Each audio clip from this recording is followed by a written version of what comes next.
business. I just came from McDonald's, right? So I'm on my porch eating my little food, right? This broad is trying to break out the house next door to me. Well, you just heard Charles Ramsey say he was eating McDonald's before helping free those 3 kidnapped women in Ohio. So Mickey D's was quick to tweet and thank him with this. Quote, "We salute the courage of Ohio kidnapped victims and respect their privacy. Way to go, Charles Ramsey. We'll be in touch." Now, the tweet firing up a big debate over whether McDonald's should have done this. Critics calling it a cheesy PR move. But, Rich, you disagree. Why? Oh, my goodness. This is the age of Twitter and Facebook. I think what McDonald's did was mildly heroic, and I applaud it. And I'm glad when a company of McDonald's size still goes on the aggressive tact and takes opportunistic chances like this. And as far as Charles Ramsey, he's a flawed person. You know, this is maybe his salvation. Maybe he'll look at himself differently and not fall back into a life of crime. I think this is wonderful for everyone. So Rich says McDonald's is mildly heroic for having done this tweet. I think we call people heroes a little too easily these days. Listen, I mean, McDonald's going online. Well, he certainly was. Charles, don't you think? Charles was, absolutely. Yeah. But okay. McDonald's, I mean, they posted a Twitter, you know. Listen, I have no problem with McDonald's congratulating him online. If I had been their marketing consultant, I would have left off that last sentence because it does invite the kind of blowback they're getting. Do it slowly, do it carefully, and then take the photos down the road with you doing something for Charles Ramsey. It would have been a better way to market it. They just asked for trouble. But, Sabrina, companies have marketed heroism of others before, right? Yeah. Absolutely. Look, Wheaties is the breakfast of champions, and I think McDonald's might now be the lunch of heroes. I think this is good news for McDonald's. I agree that, look, Charles Ramsey is a flawed human being, as all of us are. But this was a moment of bravery and something that he should be praised for. He saved the lives of several people. This is something that if McDonald's thinks would be good for their brand and is someone that they want to profile, then good for them. Mike, McDonald's, the lunch of heroes. I love that line. Yeah, it's a great line, but we don't know how this is going to work out.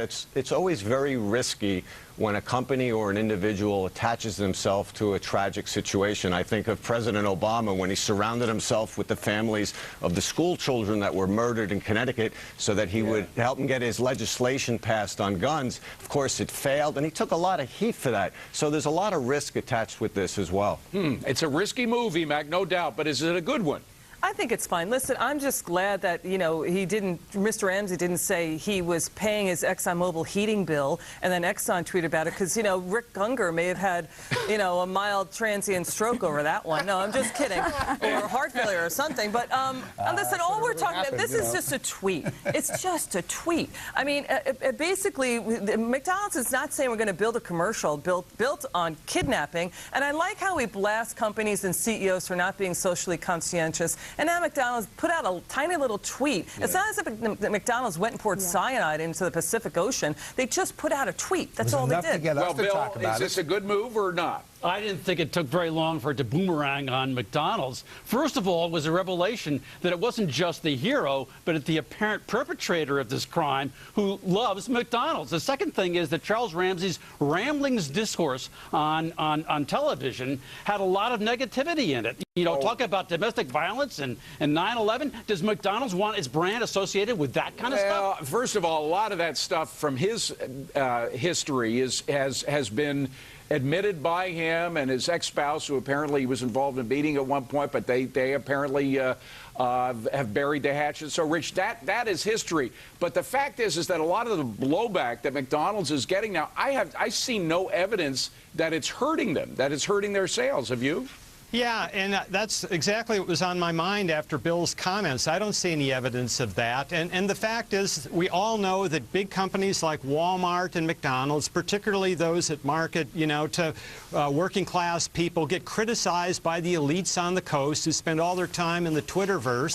So I think, you know, I think what McDonald's did was I like it. Well, by the way, Rick immediately jumped up when you said the elites on the coast. So Rick, I can only suspect he was talking about you. I just love, we've actually found a way to take a marketing issue of McDonald's, tie it into a negative thing about President Obama, take a shot at elites on the coast, and we're talking about McDonald's. Is it good for McDonald's or not? You think bottom line it's not? Listen, anytime we can turn cholesterol and fat into the lunch of heroes, how bad can it be? Maybe they'll have Mr. Ramsey doing a veggie. Maybe they'll have Ramsey doing a veggie McDonald's salad. As opposed to the sugar and gluten. By the way, Sabrina Schaeffer has some great ideas for McDonald's. Benghazi hearings turning emotional as whistleblowers reveal the consequences of not beefing up our security for diplomats overseas.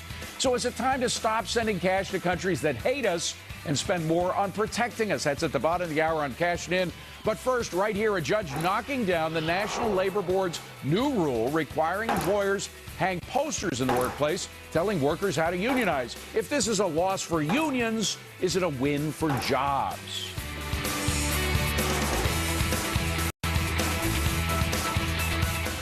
Well, a loss for unions, but a win for jobs. This week, a court ruled against the National Labor Relations Board's so-called poster rule. This would have required over 6 million employers around the country to hang up this sign that tells workers basically how to organize. The judge says this new rule violates employers' freedom of speech. And Rich, you say this is great news for jobs. How does that work out? Yeah, I think so. You know, unemployment is still close to 8%, and I think it's just for the government, for a government entity to kind of sow the seeds of discord and dissent, you know, between employers and employees, I think is a terrible thing to do. Employers are dying for talented, committed people. Look, here's a copy of the poster. I circled the stuff that was very anti-employer here. Here's the stuff that, you know, that speaks on the employer's behalf. It's so lopsided, it's ridiculous. Well, and again, it is kind of, Rick, an ad for unionizing. And you know, ads work. Otherwise, people wouldn't spend money on them. You know, actually, I thought Rich's comment was perfect because it highlights how wrong this decision was. None of this decision was based on anything Rich just pointed out. It was based on a freedom of speech argument. So you know what that means? That means that... Hold on a second. Let me just explain. The court decided that employers have the freedom of speech not to put the posters up if they don't want to. Go ahead, finish your thought. So what that means is, you know that little poster you always see if you happen to be in a washroom at a restaurant that reminds employees they must wash their hands? Well, you know what? If you own a restaurant, this is violating your free speech. So you can take that poster down. Personally, I don't want to eat there. It was a ridiculous decision. I think the most pro-business Supreme Court in our history will strike it down. Sabrina, was it good or not for jobs?